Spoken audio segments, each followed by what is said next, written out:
That particular car right there was manufactured in a Ford, California plant. It was originally a 428 Carbojet 4-speed car.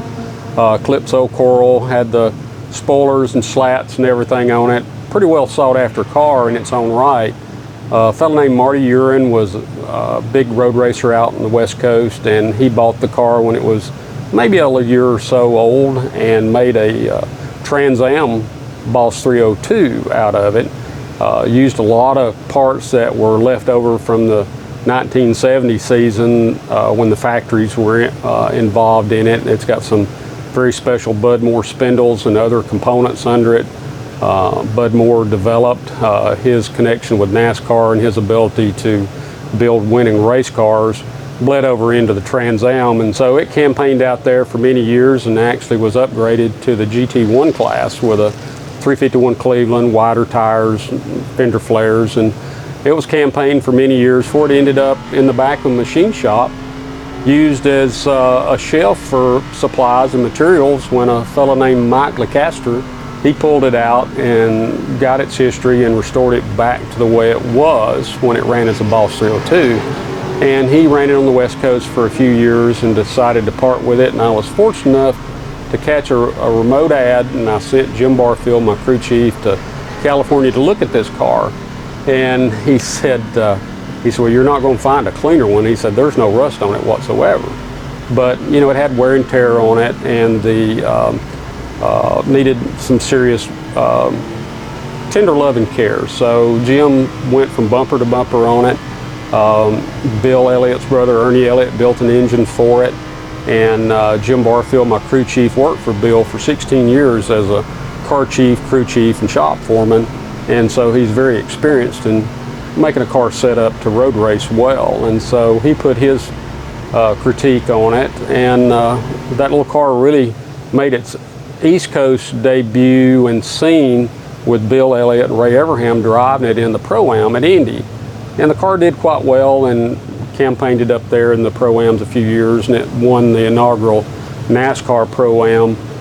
And it lapped every car on the field except two, I think. So it was pretty dominant.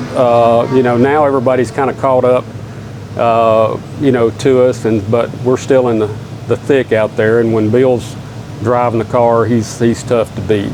And he's told me many times and other people that it's the most fun car to drive he's ever driven in his life. And he told Chase that. He said, Chase, you get an opportunity, you need to drive this car. It is so much fun.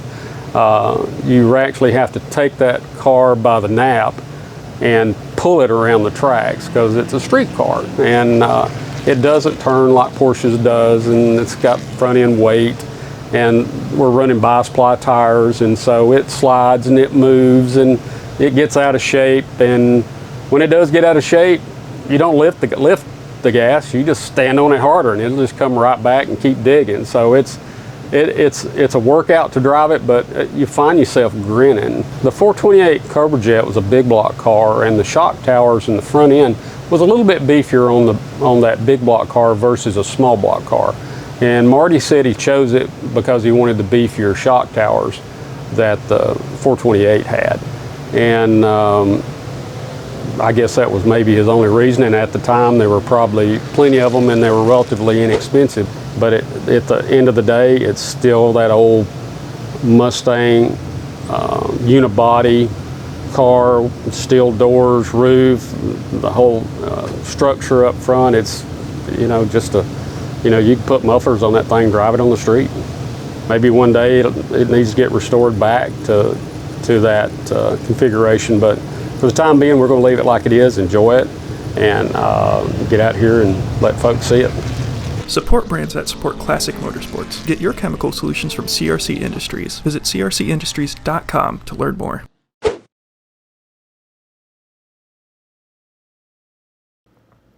If you like this video and want to see more, make sure to hit that subscribe button and like this video. And to see more stories like this, visit us online at classicmotorsports.com.